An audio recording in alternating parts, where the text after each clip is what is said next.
Capítulo 8. ¿Y saben por qué es el capítulo 8? Porque el capítulo 7 es prácticamente igual que el 6. El capítulo 6 y el capítulo 7 prácticamente son iguales. Entonces, yo no sé si ustedes lo leyeron, por ahí en la página de la iglesia, en el Face de la iglesia, por ahí uno de los administradores formó todo el capítulo 7 del primer libro de Reyes. Es una buena oportunidad para que lo recordemos y lo podamos leer. En sí, les vuelvo a decir, capítulo 6 y capítulo 7 prácticamente es lo mismo. Es por ello que vamos a ahora estudiar pues, el capítulo número 8. El que vamos a estudiar es el capítulo número 8. No les quiero preguntar cuántos de ustedes lo estudiaron, porque a lo mejor se quedará con la idea de que iba a ser el 7. Pero por si acaso alguien de ustedes lo estudió, pues quiero decirles, hermanos, que este es un capítulo que trae mucha, pero mucha riqueza espiritual. Porque en este capítulo hablaremos de la consagración del templo. Hablaremos de la consagración del templo. ¿Está bien? Bien, entonces abrimos la Biblia allá en el primer libro de Reyes, capítulo 8.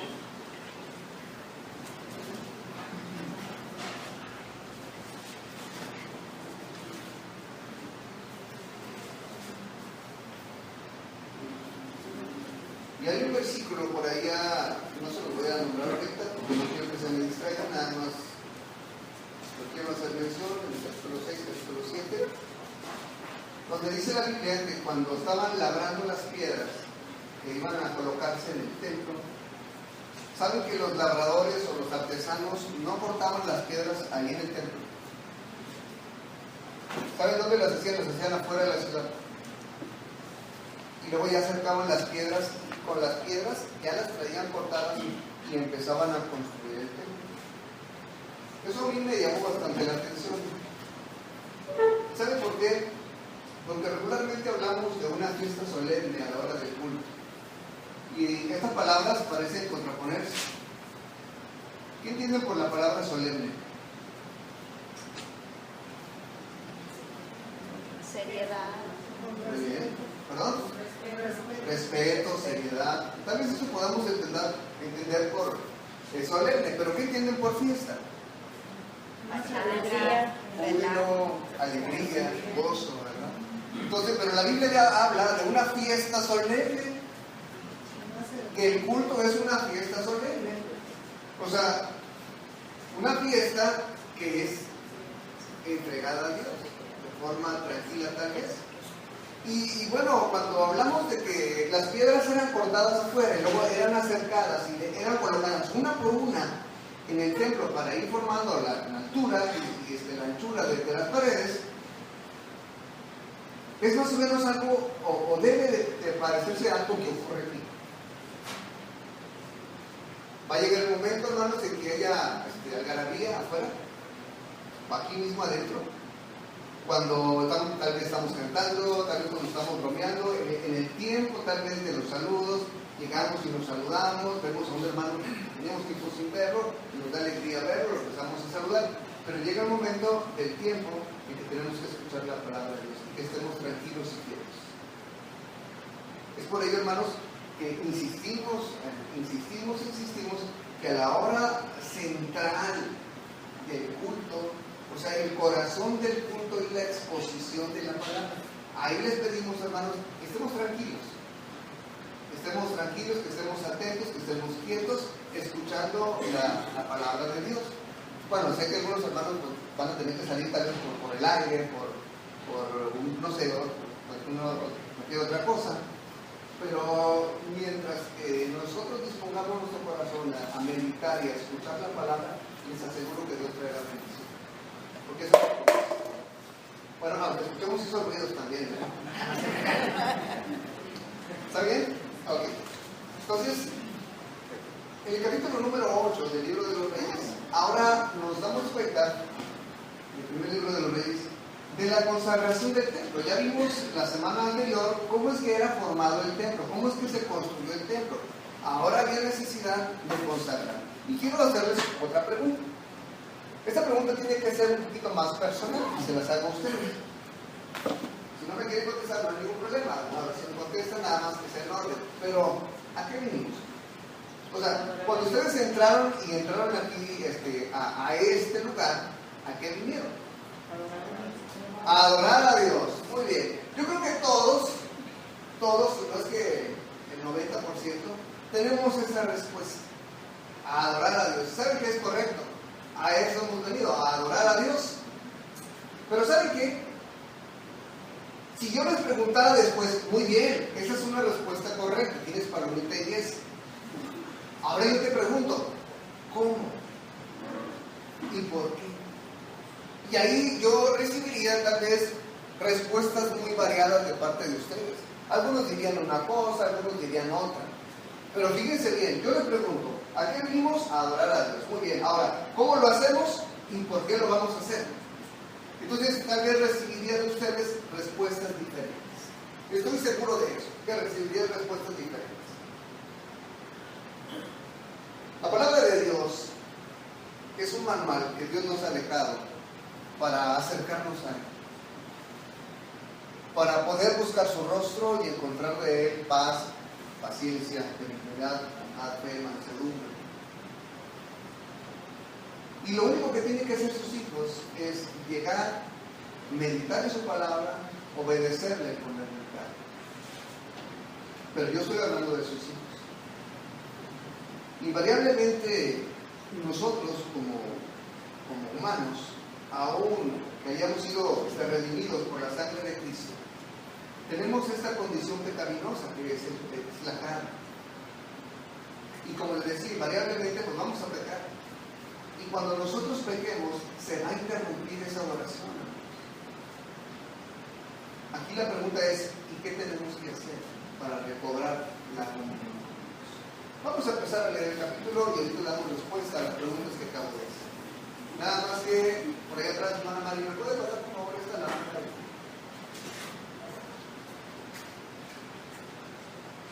Bueno, no sé si los hermanos vean. Y el hermano Fabricio, hasta la mitad no la acuerdo. Ahí, gracias. Son las migrañas, hermanos, disculpen. Bien, dice la palabra de Dios en el capítulo número 8. Entonces Salomón reunió ante sí en Jerusalén a los ancianos de Israel, a todos los jefes de las tribus y a los principales de las familias de los hijos de Israel, para traer el arca del pacto de Jehová de la ciudad de David, la cual es Sión. Y se reunieron con el rey Salomón todos los varones de Israel en el mes de Etanim, que es el mes séptimo, en el día de la fiesta solemne. Ahí está, ¿verdad? ¿Les decía fiesta solemne? Bien.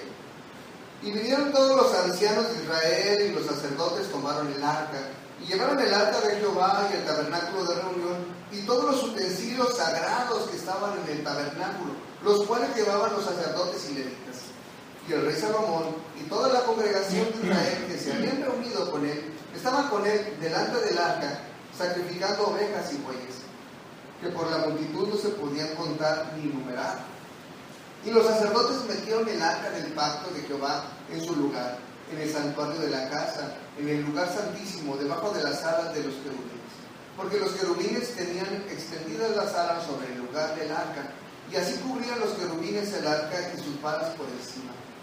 Y sacaron las varas de manera que sus extremos se dejaban ver desde el lugar santo, que está delante del lugar santísimo, pero no se dejaban ver desde más afuera, y así quedaron hasta hoy. En el arca ninguna cosa había sino las dos tablas de piedra que había puesto Moisés en Horeb, donde Jehová hizo pacto con los hijos de Israel cuando salieron de la casa de Egipto.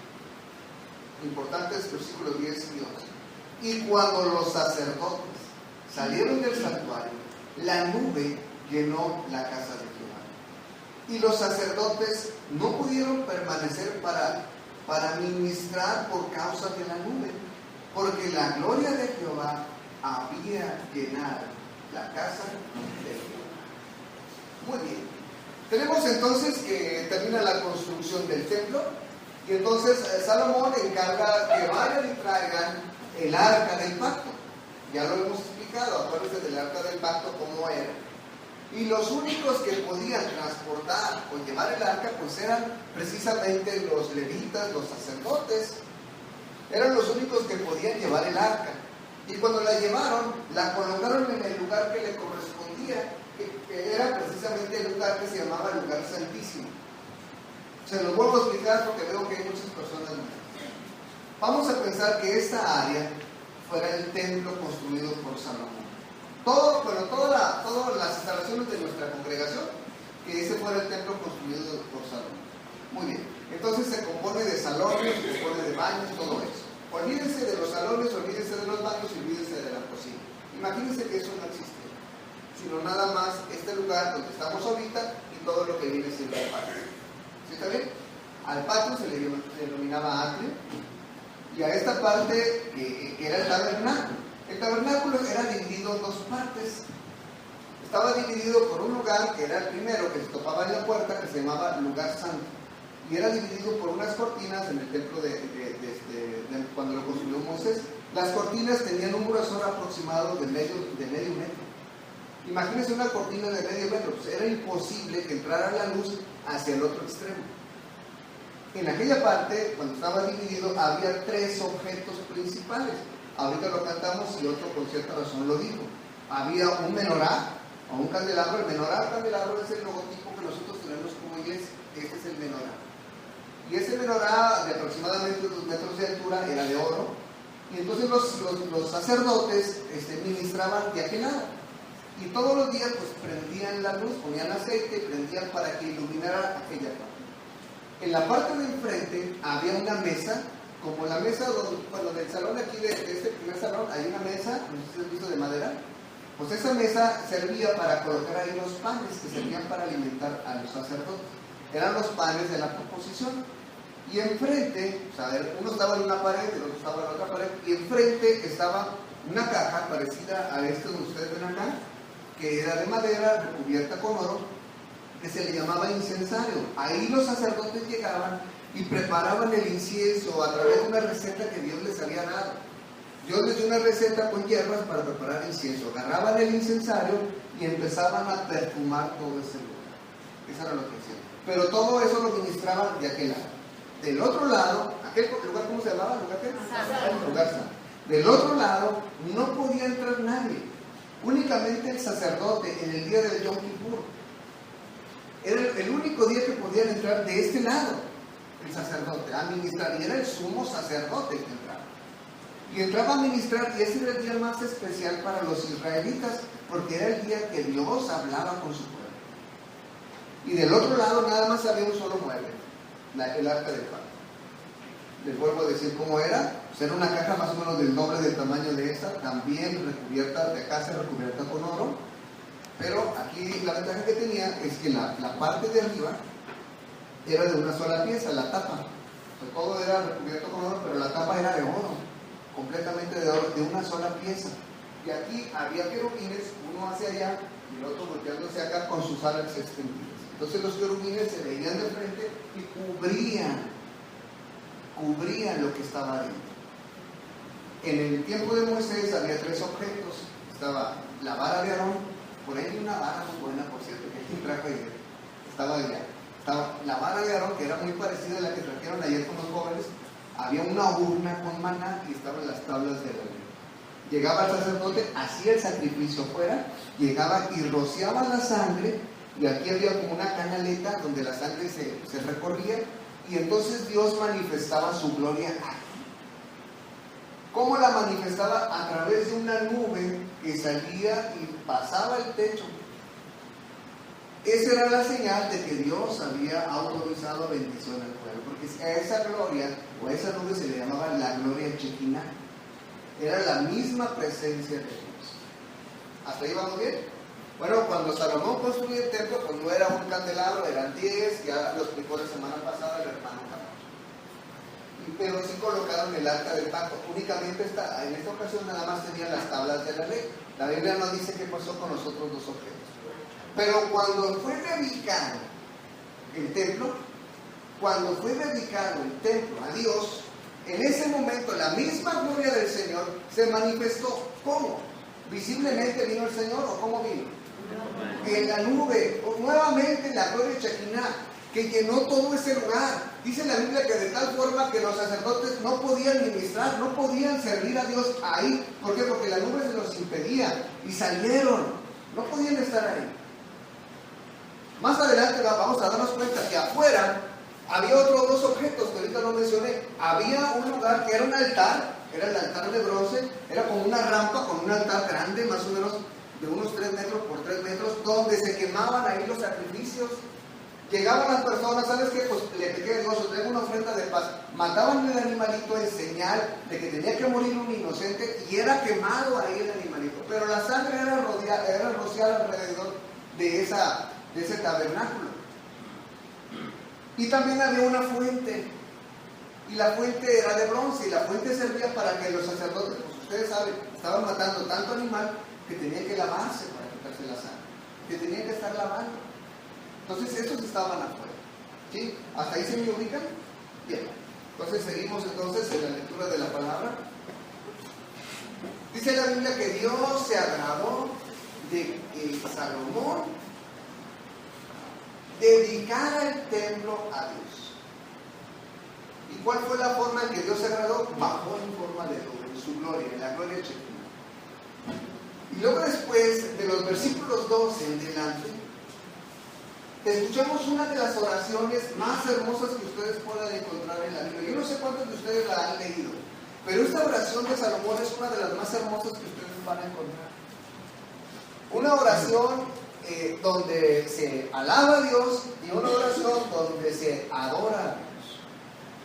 Entonces, es una oración donde se alaba a Dios y una oración donde se adora a Dios. Las dos cosas. Dice el verso 27, me acompaña. Dentro de la oración hermosísima de Salomón, hace una pregunta. Pero, ¿es verdad que Dios morará sobre la tierra? He aquí que los cielos de los cielos, no te pueden contener. Cuando menos esta casa que yo he edificado. 28. Con todo, tú atenderás a la oración de tu siervo y a su plegaria, oh Jehová, Dios mío, oyendo el clamor y la oración de tu siervo, que tu siervo hace hoy delante de ti. Que estén tus ojos abiertos de noche y de día sobre esta casa, sobre este lugar del cual has dicho, mi nombre estará ahí, y que oigas la oración de tu siervo, que tu siervo haga en este lugar. Oye, pues, la oración de tu siervo y de tu pueblo Israel, cuando oren, ¿en dónde? En este lugar. También tú oirás en el lugar de tu morada, en los cielos. Escucha y perdona. Bien, en la actualidad, yo no sé cuántos de ustedes ven las noticias. Yo creo que la mayoría ven noticias, ¿verdad? No sé si sepan que ahorita el lugar más hostil que hay, pues es precisamente Jerusalén. Bueno, eso siempre ha sido. Y del templo de Salomón no queda nada. Únicamente una pared grandísima, de color blanco. Esa pared tiene el nombre del Muro de los Lamentos. La parte de arriba, el monte Moria, en la parte de arriba donde estaba construida el templo, esa pared formaba parte de la pared del templo, pero en la parte de arriba estaba el templo en sí. Ahorita no hay templo, el templo fue destruido. Lo que sí está es una mezquita que se llama la Mezquita de Omar. No sé si la han visto por ahí en las noticias, es una mezquita con una cúpula de bronce muy bonita. Bueno, pero no hay templo. Únicamente abajo están los rabinos, los judíos, ¿sí?, orando a Dios. Y siempre están así, no sé si se han fijado que siempre están así moviéndose, están orando a Dios. Ellos se distinguen por vestir de negro, traen un gorrito y traen unas patillas. Y están ahí orando y meten dentro de los muros, meten plegarias a Dios. Porque Dios les dijo que en ese lugar Dios los iba a escuchar. Dios iba a escuchar la oración de sus siervos ahí, en ese lugar. Y habla no nada más de la oración, sino habla de un clamor. Habla de clamar a Dios. Y cuando hablamos de clamar a Dios, es un grito de auxilio. Eso es clamar a Dios. Entonces, en la oración de Salomón es un clamor, pero también va incluida de alabanza y va incluida en adoración. Ahora, quiero hacer un ejemplo Y quiero que por favor estén atentos al ejemplo que voy a poner, por si todavía no distinguimos bien qué es oración, qué es adoración y qué es alabanza. ¿Sí? Y lo quiero traer a ustedes. Bien. Imagínense nada más que viene una persona. Va la persona caminando y de repente le da sed. Y encuentra un río con agua cristalina, muy bonito el río, y se acerca para tomar agua. Pero se acerca tanto que se resbala y se cae. Pero esta persona tiene un problema, ¿saben cuál es? Que no sabe nada. Y se está ahogando. Y empieza a clamar, auxilio, auxilio, auxilio. Empieza a clamar. ¿Por qué? Porque no sabe nadar. Pues eso es la oración. Decía un puritano, que cuando nosotros nos vemos con nuestra necesidad y nuestra condición tan deplorable, lo único que tenemos que hacer es que pedir auxilio. Porque de esta forma, si no hay dificultad en nuestra vida, difícilmente vamos a voltear a Dios. Por eso, hermano, cuando tengas falta de trabajo, cuando tengas problemas en tu casa, cuando tengas problemas en tu trabajo, cuando tengas problemas con tu familia, es el momento que Dios va a utilizar su escuela. ¿Sabe cuál es? La escuela de la oración, para que clames a Él. A veces hemos dicho y lo volvemos a decir, no, ¿sabe qué, hermano? Pues yo batallo mucho en orar, cuidado. Porque yo a los más grandes oradores, ¿saben dónde los he visto? En los hospitales. Porque en un hospital, uno clama a Dios. ¿Saben también dónde? En la casa. En esos dos lugares las personas están preparadas para recibir a Cristo. Porque en ese lugar de miseria es donde Dios levanta su nombre. Por eso, hermanos, en enfermedad, cuando están enfermos, ¿a poco no se acuerdan? Ay, ahora sí el hermano que haga cadena de oración y vamos a orar. Y entonces, cuando hay enfermedad, sí, ¿verdad? Y está bien. Pero es ahí, en ese momento, donde nos damos cuenta de nuestra condición. Está la persona entonces clamando, auxilio, auxilio, auxilio. Está orando a Dios. Está clamando a Dios. Y de repente llega un caballero, ¿no? con una vestimenta hermosa en un caballo blanco. Y entonces va en el caballo y ve que la persona está ahogada. Y sin decir agua va, se baja del caballo, se avienta, arriesga su vida y saca del agua al que se está ahogando. Y lo pone a un lado y le empieza a dar los primeros auxilios.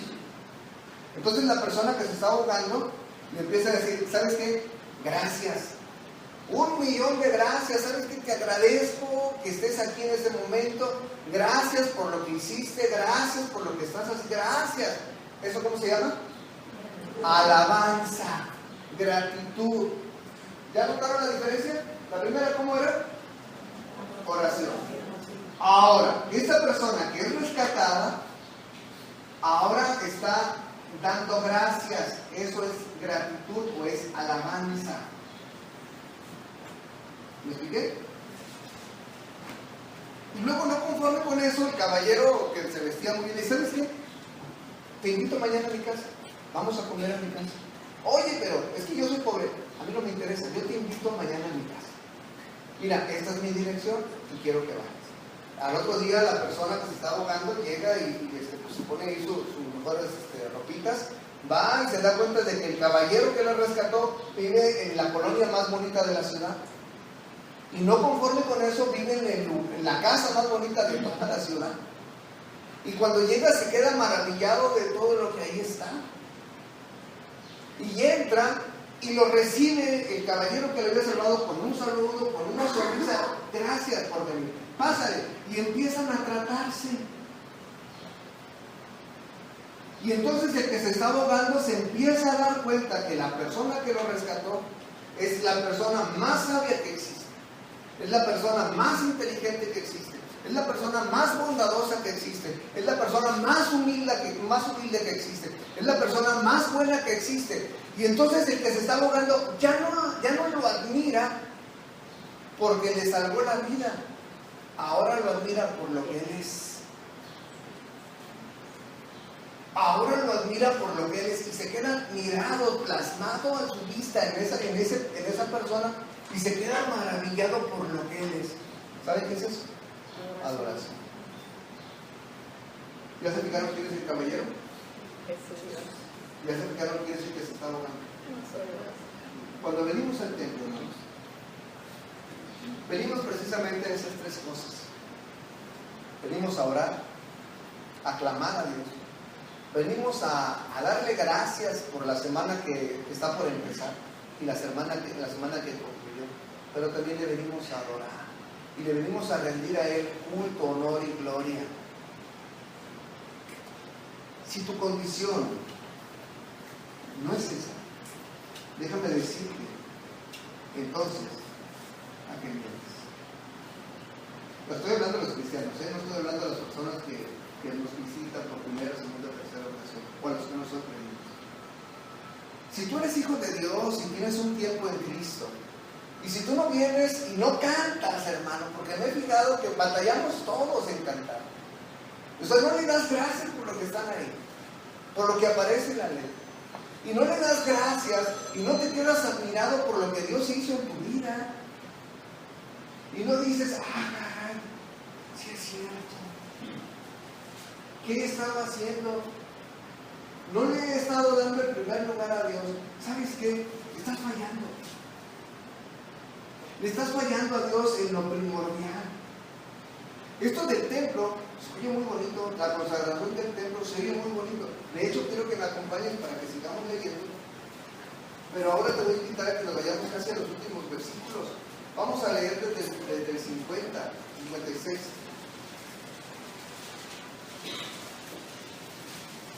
Dice: bendito sea Jehová, que ha dado paz a su pueblo Israel. Conforme a todo lo que había dicho, ninguna palabra de sus promesas que expresó por Moisés, su siervo, ha faltado.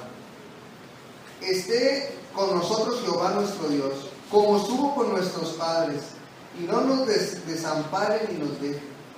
Incline nuestro corazón hacia Él, para que andemos en todos sus caminos y guardemos sus mandamientos y sus estatutos y sus decretos, los cuales mandó a nuestros padres.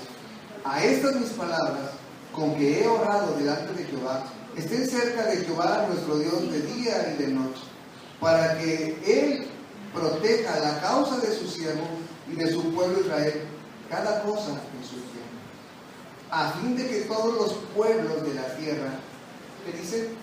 Sepan que Jehová es Dios y que no hay otro. ¿Cuál es la razón por la cual Dios permite que nos reunamos en este lugar? Para que los de afuera se den cuenta que el único Dios verdadero es el Señor misericordioso que nos salvó a ti. Y si al menos no tienes la capacidad de hablarles de Cristo, sí puedes invitarles para que se unan a esta santa convocación. Porque esa es la razón principal por la cual estamos aquí.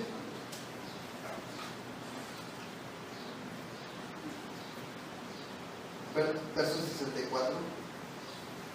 Aquel mismo día santificó el rey el medio del atrio, el cual estaba delante de la casa de Jehová, porque ofreció ahí los holocaustos, las ofrendas y la grosura de los sacrificios de paz, por cuanto el altar de bronce que estaba delante de Jehová era pequeño y no cabían en él los holocaustos, las ofrendas y las grosuras de los sacrificios de paz. En aquel tiempo Salomón hizo fiesta y con él todo Israel, una gran congregación, desde donde entra el Amá hasta el río Egipto, delante de Jehová nuestro Dios por 7 días, y aún por otros 7 días esto, por 14 días. Eso era la fiesta. Una fiesta para toda la nación, una fiesta de la consagración del templo. Los judíos, el centro de adoración, ¿saben cuál es? El templo. Por eso anhelan volver a construir el tercer templo. Porque saben que Dios se va a manifestar ahí, porque Dios les había dicho ahí mismo que Dios iba a perdonar sus pecados si orabas en el templo. Que Dios iba a ayudarles con sus enemigos, en ese capítulo lo encuentras, si orabas desde el templo. Que Dios a los que no eran judíos les iba a dar la oportunidad de servir al Dios verdadero desde el templo. Pero todo estaba en el centro del templo, que era el centro de la adoración a Dios. Todo esto se ve muy bien, la consagración del templo. Ahorita les hice una pregunta, ¿qué era adorar? Y ya más o menos puedo escuchar algunas respuestas de ustedes, aunque no me la digan, pero me imagino cuáles son las que van a decir. Pero ¿qué tal si les hago otra pregunta? ¿Qué tal si les pregunto? Bueno, ya sabes que es orar, ya sabes que es alabar, ya sabes que es adorar, pero ¿qué es clamar? Perdón, ¿qué es consagrar? ¿Qué? Dedicar, exactamente. Eso es consagrar. ¿Y sabes qué? Ahora nosotros no nos toca consagrar ya un lugar físico, que lo podemos hacer. De hecho, hermanos, este lugar en el cual nosotros estamos sentados está consagrado a Dios. ¿Sabían eso? Los instrumentos están consagrados a Dios. Los utensilios de la cocina están consagrados a Dios. El patio está consagrado a Dios. Un borrador, un lapicito está consagrado. Y dice la Biblia, allá en Isaías, purifíquense los que llevan los instrumentos de Jehová, porque todo es consagrado. Y hermanos, yo quiero ahora traer una reflexión a sus vidas, porque les vuelvo a decir, todo esto está muy bien, está muy bonito, pero nosotros hemos consagrado nuestro templo. ¿Cuál templo? Nuestro templo es nuestro cuerpo. Salomón consagró el templo, y eso está bien. Pero tú y yo, ¿a qué venimos a escuchar una buena predicación? ¿A cantar unos buenos cantos? Tal vez vienes porque tienes que ver a una persona que te va a hacer un favor. Tal vez vengas porque a lo mejor tengas un negocio con alguien. Tal vez vengas porque, bueno, no teniendo otra cosa que hacer. Entonces dijiste, bueno, pues voy al templo, no tengo otra cosa que hacer, ya en el fútbol, pues me voy al templo. Tal vez vengas a eso. Y aunque nos cause risa, en muchas personas eso ocurre. Pero ¿sabes qué? Dios espera de nosotros que consagremos nuestra vida. Dios espera de nosotros que consagremos nuestra vida. Ahora, les voy a hacer otra pregunta. Consagrar, efectivamente, mi hermana Minerva dijo, es dedicar. Exactamente. Dios espera de nosotros la consagración de nuestra vida. ¿Cómo le hago? ¿O cómo la obtengo? Primero, quiero decirte una cosa. Hay una falsa consagración. Hay una consagración que es región 4, bueno, no sé. Hay una consagración que es falsa. La consagración únicamente la pueden alcanzar los hijos de Dios. Yo esta pregunta se las hice el viernes pasado a los hermanos y se las hago a toda la iglesia. ¿Cuál es la mayor bendición? ¿Puedo hacer una pregunta? Nada más, no les voy a preguntar, nada más quiero que levanten la mano los que son padres. Por favor, levanten la mano, ¿no? Si están en disposición de los que son padres. Bueno, yo también la levanto. ¿Cuál es el mayor gozo que yo tengo como padre? Repito. ¿Cuál es el mayor gozo que yo tengo como padre? Que mis hijos obtengan, que se casen, que obtengan una casa allá en Senderos, que tal vez mis hijos tengan un buen trabajo, que tal vez ellos estén en el extranjero, allá en Rusia, o inclusive en la India, ¿no? Trabajando por allá. ¿Cuál es mi mayor gozo que yo pueda ver en mis hijos? 1. 2. ¿Cuál es el mayor gozo? ¿Maestros de escuela dominical tenemos ahí? Sí, ¿verdad? Amén. ¿Cuál es el mayor gozo que los maestros de escuela dominical podemos ver en nuestros alumnos? Que ellos desempeñen y sigan estudiando y que no se estanquen y que no se casen tan jóvenes. Eso es. Ahora, ¿cuál es el mayor gozo que tiene el hermano Miguel y que tengo yo al estar aquí en la iglesia? Que los hermanos lleguen con bien a su casa, que los hermanos... ¿Saben qué? El mayor gozo que pueda existir, y les voy a pedir que abramos la Biblia allá en la segunda carta de Juan, ya casi al final. Segunda carta de Juan.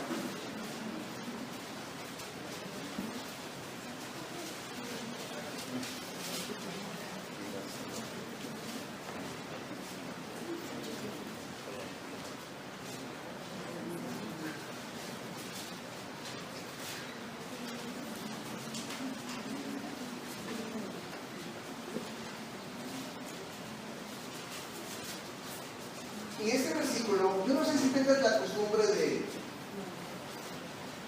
rayar tu Biblia. Quiero que decirte que es una muy buena costumbre.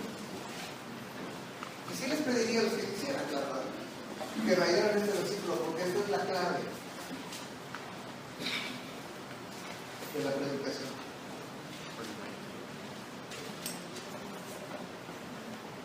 ¿Ya está? Quiero que por favor todos leamos el verso número 4. Segunda carta de Juan, nada más tiene un solo capítulo, verso 4, amén. ¿Ya está? A las 3, 1, 2, 3. Mucho me regocijé porque he hallado a algunos de tus hijos andando en la verdad, conforme al mandamiento que recibimos del Padre. Punto, hermanos. El mayor gozo que pueda tener un padre es que su hijo ande en la verdad. El mayor gozo que puede tener un maestro de escuela dominical es que sus alumnos anden en la verdad. El mayor gozo que podemos tener el hermano Miguel y yo es que los hermanos, o sea ustedes, anden en la verdad.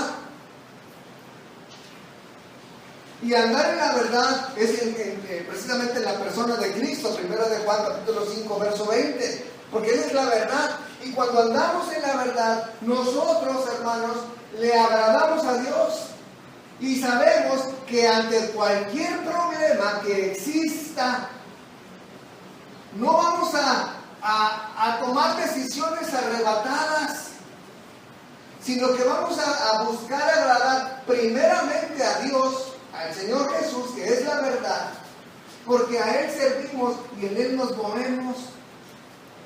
Por eso, hermanos, este es el centro de la predicación, andar en la verdad. Pero ¿qué ocurre? Lamentablemente esto no ocurre, hermanos, ni en nuestra casa, ni con los alumnos de escuela dominical, ni con ustedes los hermanos. ¿Por qué?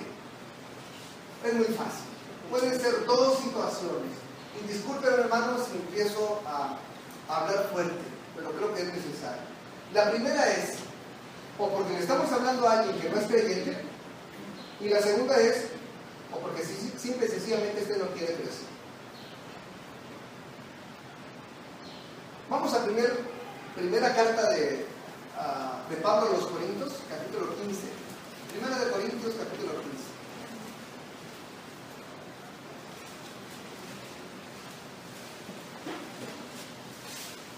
Primera de Corintios, capítulo 15.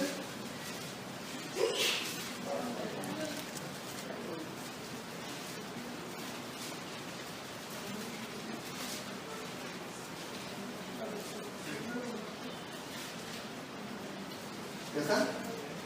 Fíjense lo que dicen los dos primeros versículos. Primera de Corintios, capítulo 15. Primeros dos versículos. Además os declaro, hermanos, que el evangelio que os he predicado, el cual también recibisteis. ¿Qué les predicaba Pablo?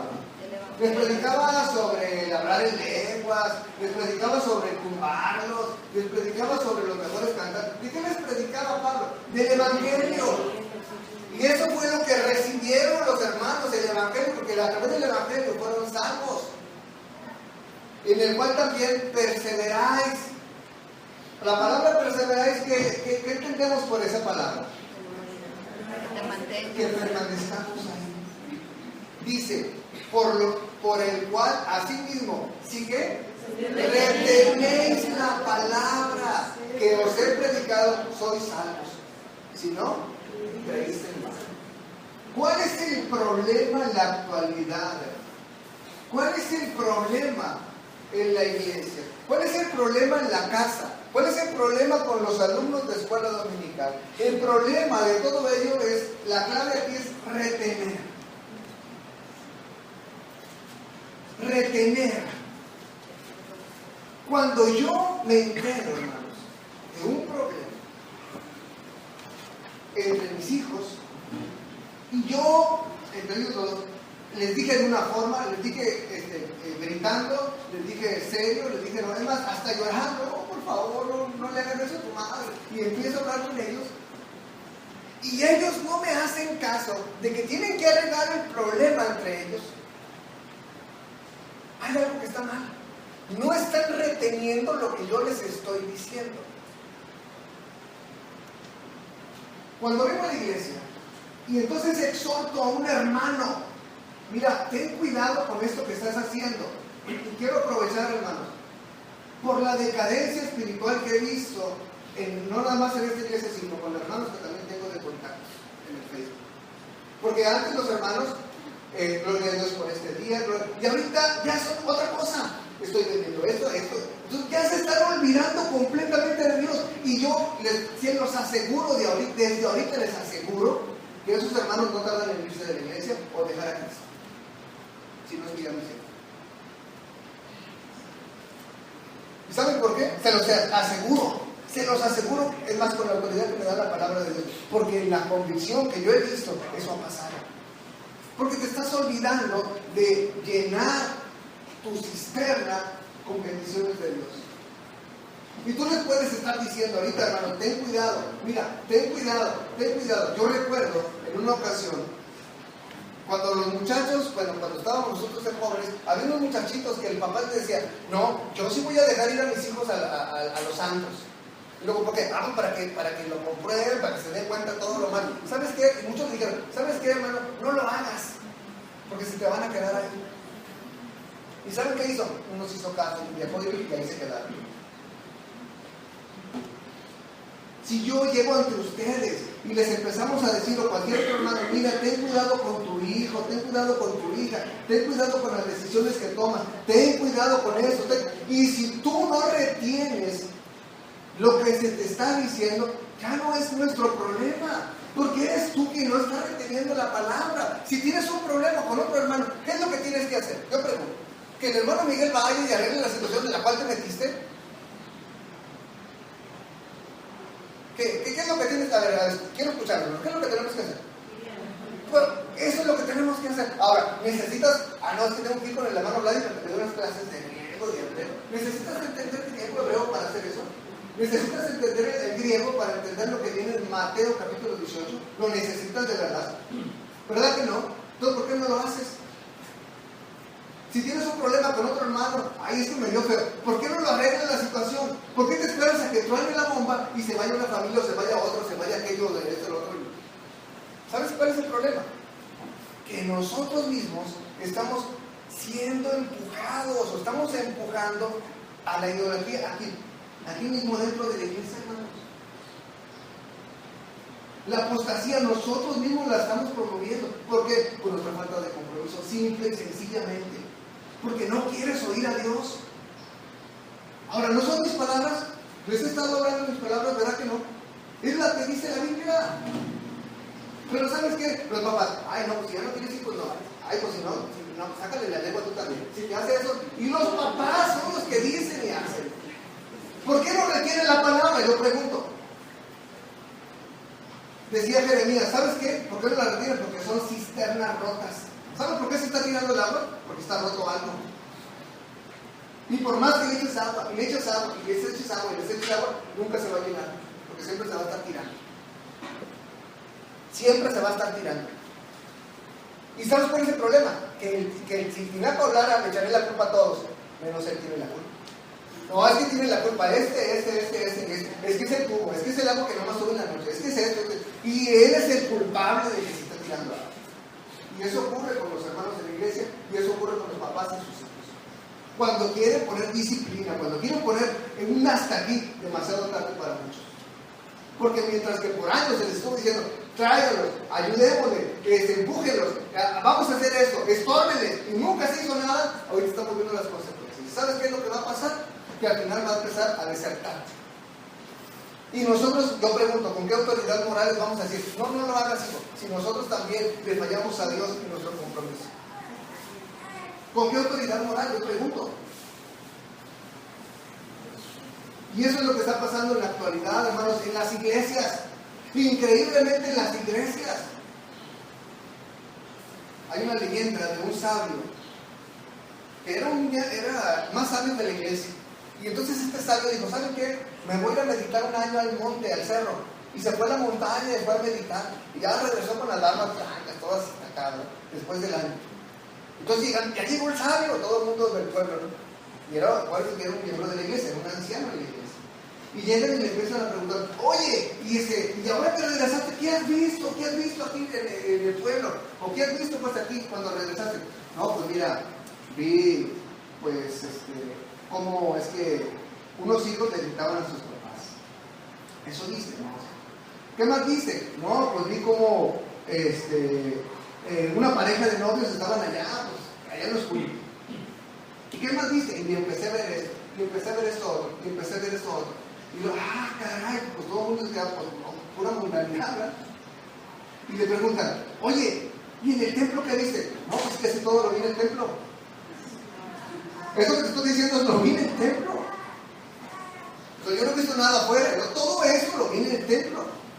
Porque ¿sabes qué? Nos hemos comprometido con el mundo y el mundo nos está ganando. Y el mundo nos está ganando.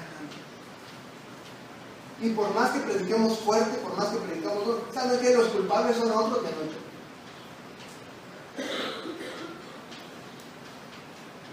No sé si ya les había platicado también ¿no? Pero en una iglesia pequeña estaba el pastor. Y era una iglesia de unos 15 miembros. Pero dentro de esos miembros había un hermano que, era la piedrita del pastor. Porque estaba ahí, y estaba sentado, ahí, bueno, no dice. Estaba sentado, y entonces el pastor predicaba. Algo más para Estaba predicando al pastor, y entonces, y pues predicaba fuerte, y el hermano. O sea que todos eran, y hablaba sobre prestar dinero y no pagar, y decía así, que hablaba sobre mentir.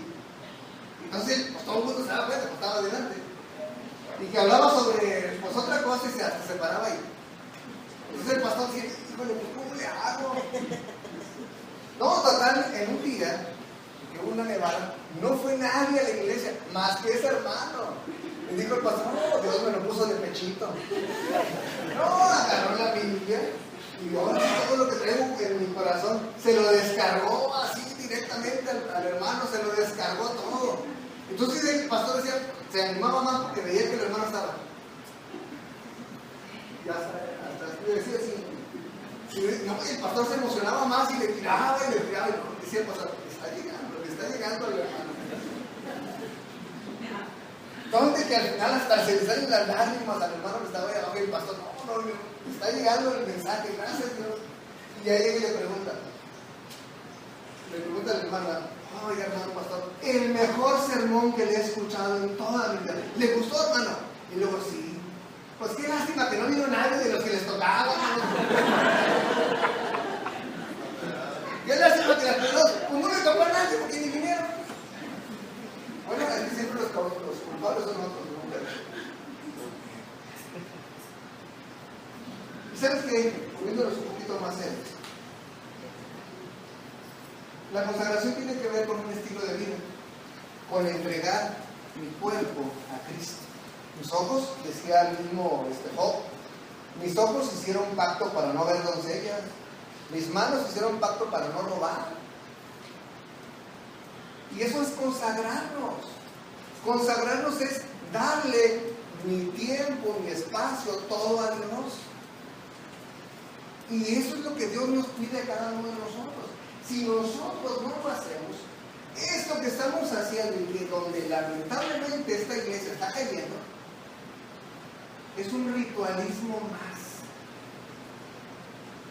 en donde cantamos sin corazón, en donde nos saludamos sin corazón, en donde escuchamos la palabra sin corazón, en donde el corazón no se involucra para nada. Decía Juan Bulla, ¿no? El que les había dicho que escribió el libro del Progreso del Peregrino. Si tú en la oración no involucras el corazón, Dios no te va a escuchar. Dios no te va a escuchar. En el Antiguo Testamento, en el tiempo de Amós, y quiero que me acompañes, Amós tiene la Biblia. Aleluya, por ahí, ¿dónde estamos? Capítulo 5. Yo cuando leí esto me espanté, hermano.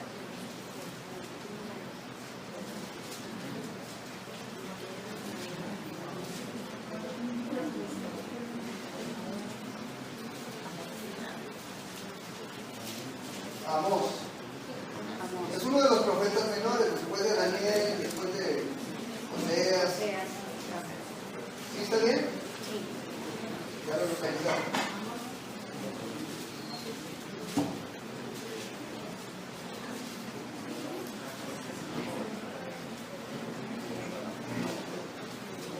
Capítulo 5.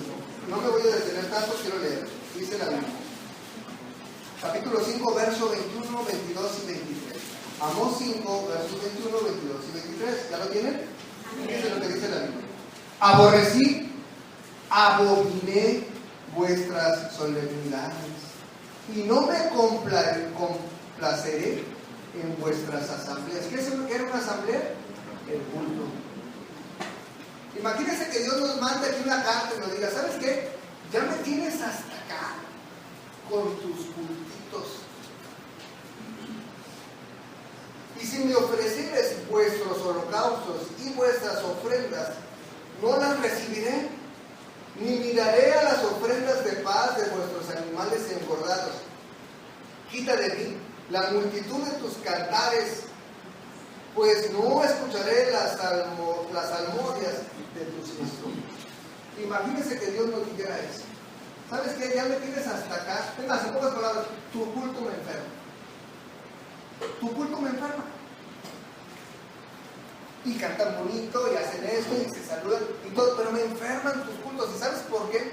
Porque en todo no involucras el corazón. Lo haces mecánicamente, y eso estaba haciendo el pueblo de Israel. Eso estaba haciendo el pueblo de Israel. Si aquí vienes y no involucras tu corazón, pregunto, ¿a qué vienes? Si se empieza a dar un mensaje y está llegando a tu corazón y no lo pones en práctica, entonces, ¿a qué vienes? ¿Por qué no retienes nada? Les decía, ¿no, Jeremías? Eres una cisterna rota.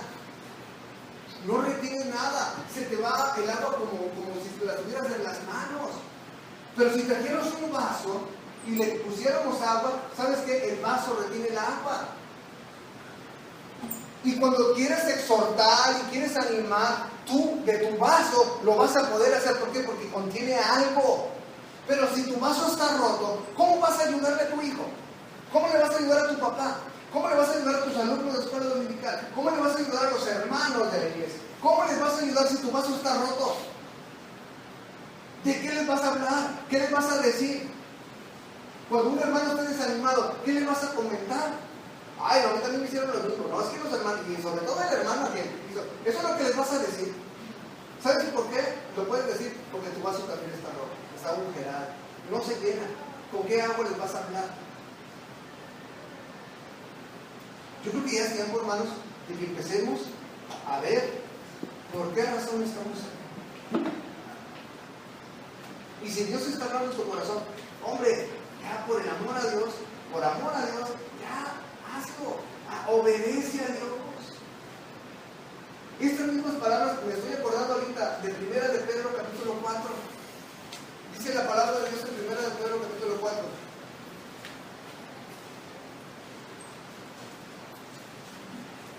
Pues que Cristo ha padecido por nosotros en la carne, vosotros también armados del mismo pensamiento, pues quien ha padecido en la carne terminó con el pecado, pero no para no vivir el tiempo que resta en la carne, conforme a las concupiscencias de los hombres, sino conforme a la voluntad de Dios.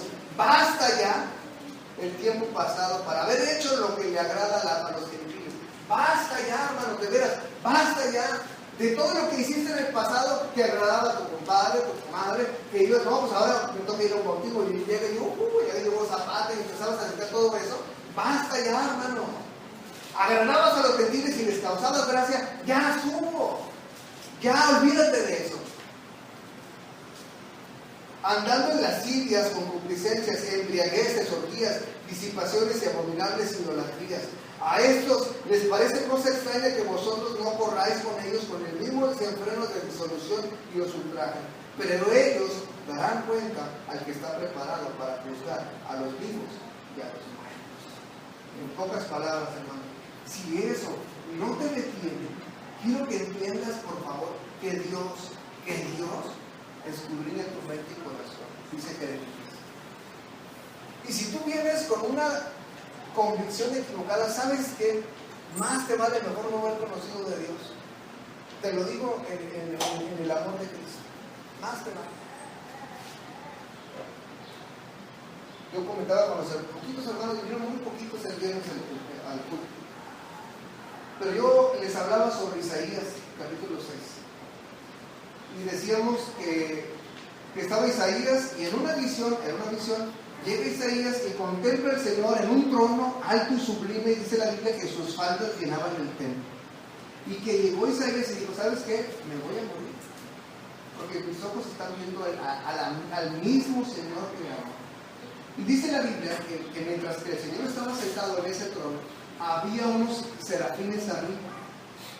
La Biblia enseña que los serafines tenían 6 alas. Con 2 cubrían sus pies, con 2 cubrían su rostro y con 2 volaban. Y decía Isaías, ¡ay de mí que soy muerto! ¡Ay de mí que soy muerto! Isaías estaba confesando su pecado, porque soy un hombre pecador, porque mis labios hablan puras tonteras, soy un hombre pecador, mi mente piensa puras cosas que no agradan a Dios, soy muerto porque mis ojos están viendo al Rey. Y dice la Biblia que uno de los serafines baja y agarra un carbón encendido. Y con el carbón encendido llega y se le pone en los labios a Isaías y dice, ¿sabes qué? Tu culpa te es quitada, tu pecado te es perdonado.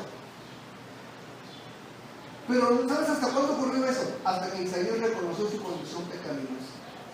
Y dice la Biblia que el mismo Señor le pregunta a Isaías, a ver, ¿a quién enviaré? ¿Y quién irá por nosotros?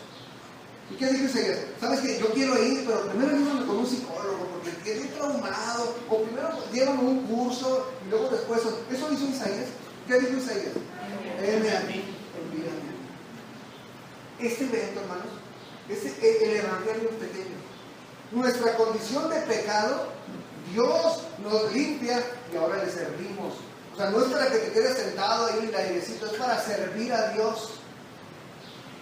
Y esto mismo lo encontramos en el Nuevo Testamento. Está Pedro y va a pescar. Y entonces toda la noche está tratando de pescar. Y no pescará. Llega el Señor y dice, ¿sabes qué? Pues dale Señor, toda la noche hemos pescado, no hemos ni un charalito. Vuelve a echar la red. Oye, Señor, está bien, tú eres carpintero. O sea, lo tuyo es la madera, ¿no? La enseñanza no es maestro de Biblia, lo tuyo es la enseñanza de Biblia. Yo soy pescador. ¿Cómo me vas a decir a mí cómo pescar? Echa la red y dirígela hacia este lado. Bueno, está bien. En tu nombre, echo la red. Y dice la Biblia que Pedro echó la red. Y que cuando echó la red, los peces llegaron y cayeron en la red. A tal forma de que cuando quisieron sacar la red llena de peces, no podían y tuvieron que llamar a otras embarcaciones. Porque no podían. Y recuerden que estaban toda la noche habían tratado de pescar y no habían agarrado nada. Y cuando sacan las redes reventándose por los peces, la Biblia dice que Pedro cayó rendido a los pies de Dios. Y le dijo, apártate de mí, Señor, que soy un hombre pecador. ¿Sabes por qué? Porque decía Pedro, Señor, apártate de mí. Si tú eres capaz de ver abajo del agua, si tú eres capaz inclusive de dirigir los peces a la red, ¿no serás capaz de ver mi corazón y lo que hay ahí? Si tú eres capaz de ver todo eso, eres capaz de ver lo que hay en mi corazón. Por eso apártate de mí, que soy un hombre pecador. ¿Y qué le dijo el Señor? ¿Sabes qué? Te voy a hacer pescador de hombres. Este es el Evangelio. ¿Por qué servimos? ¿Por qué hay que consagrarse? Por esto. Porque Dios es el único que merece toda la honra y toda la gloria. Y para eso nos salvó. Nos salvó no para que fuéramos unos rebeldes y anduviéramos haciendo lo que quisiéramos en el templo donde nos movamos. Dios nos salvó para ser un ejemplo a los demás y que los demás pudieran ver en nosotros a aquel que nos amó, a Cristo. Porque dice la Biblia, dice Pablo, que nosotros somos cartas abiertas que todo el mundo puede leer. ¿Qué leen? Tus vecinos, tus amigos, tus hijos, tus hermanos de la iglesia inclusive. ¿Qué ven en esa carta que está abierta? ¿Cosas buenas?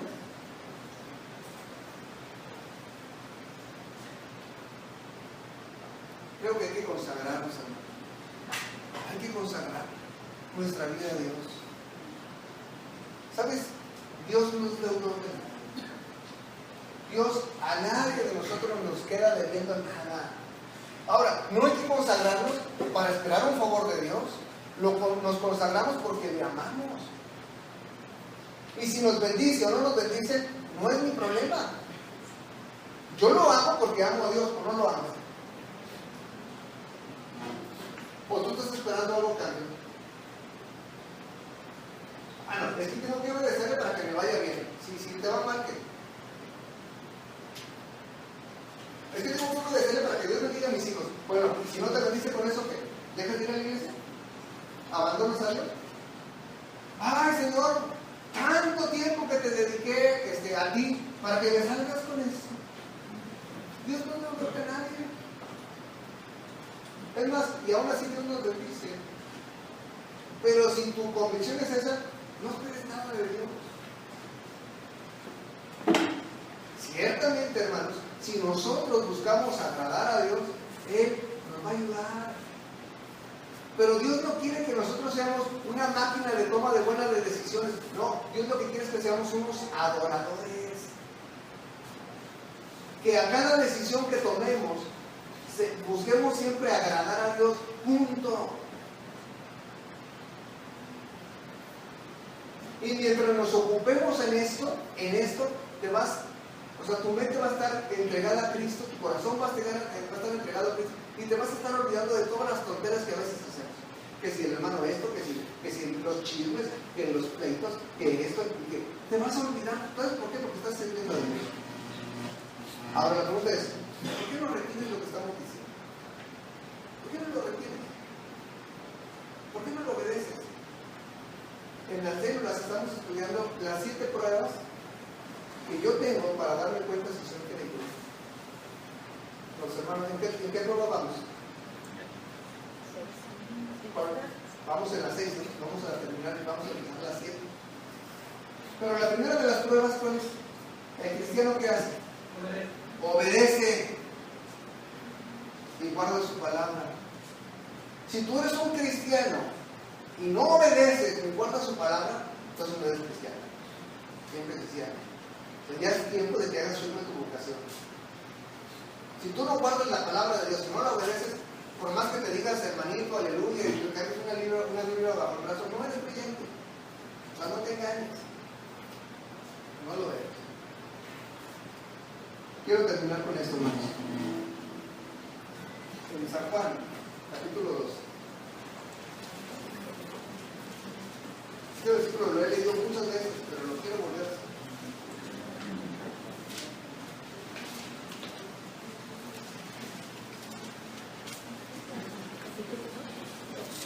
Porque ¿sabes qué?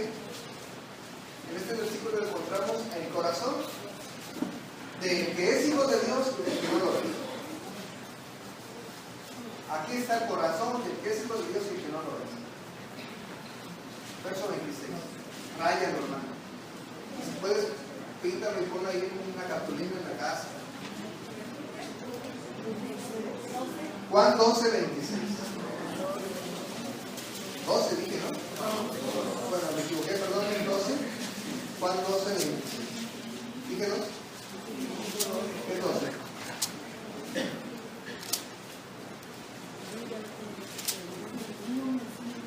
Dice la Biblia. Si alguno me sirve, ¿qué dice? Sígame. Ok, hago otra vez. Si alguno me sirve, sígame.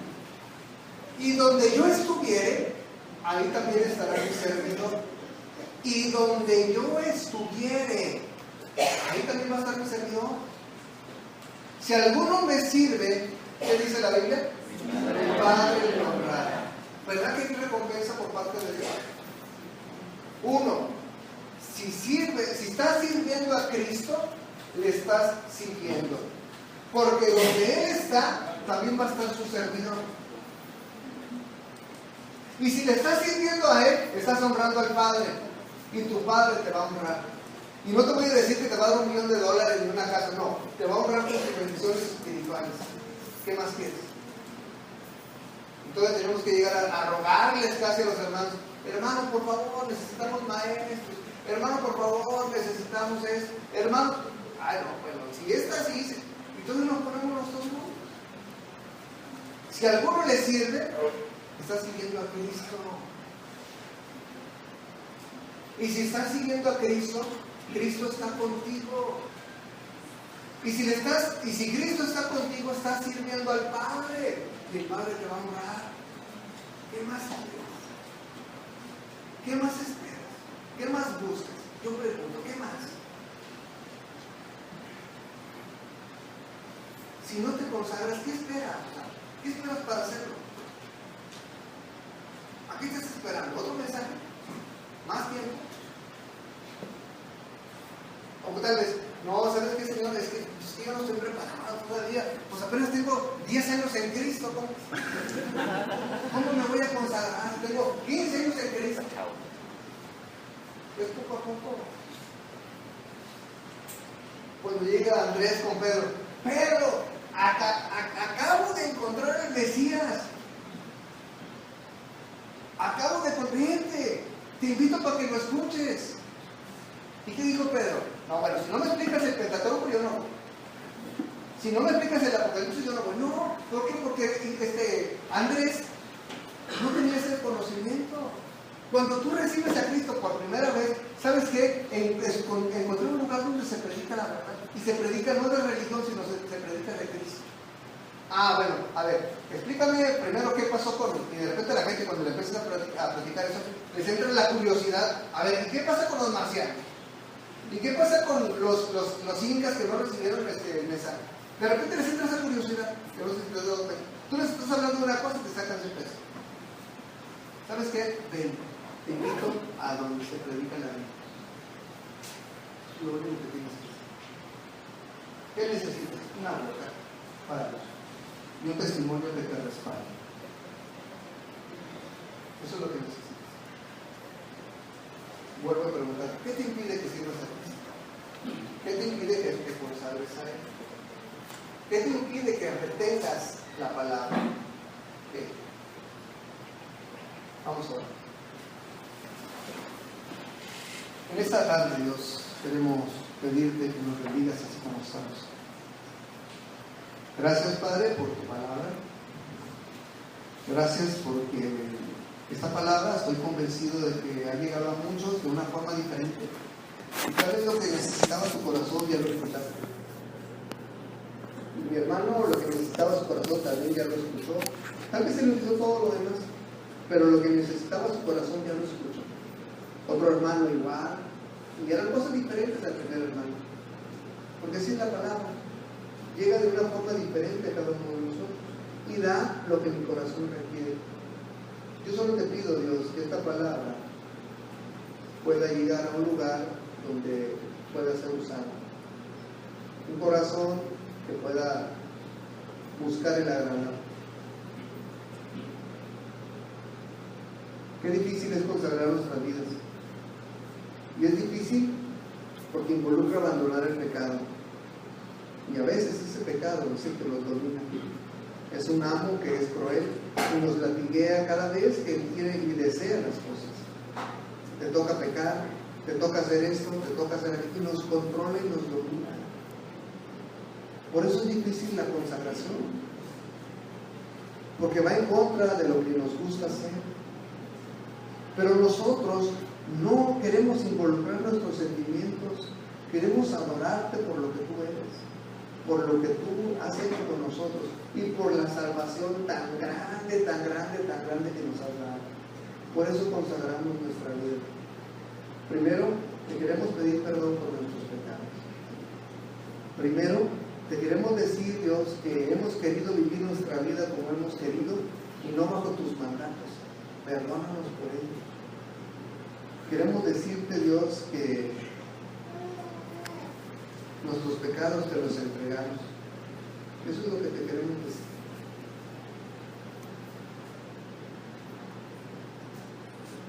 Toma nuestra vida, límpianos y danos la oportunidad de servirte de una manera fiel.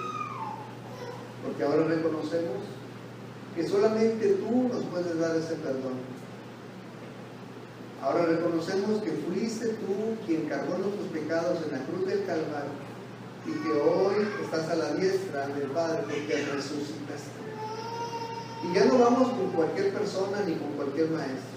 Vamos directamente con el dador de vida que eres tú, para decirte que te queremos seguir a ti y nos queremos consagrar a ti por lo que tú eres, por lo que tú has hecho con nosotros. Ayúdanos, Dios, a que esta consagración sea sincera y sea fiel y que permanezca. Decía 1 Corintios capítulo 15, verso 1, que tenemos que perseverar. Y únicamente los salvos son los que perseveran. Por eso vemos un abandono completo de muchas personas que dejan de congregarse, dejan de seguir a Cristo. Porque lo seguro es que no eran salvos. Porque únicamente los salvos perseveran. Y aunque haya problemas en la iglesia, aunque haya dificultades con otro hermano, de todos modos sabemos qué es lo que tenemos que hacer. Tenemos que perseverar. Perseverar hasta el fin. Porque el cristiano no es conocido por su don. El cristiano es conocido por su carácter. Y lo que tú nos pides es eso.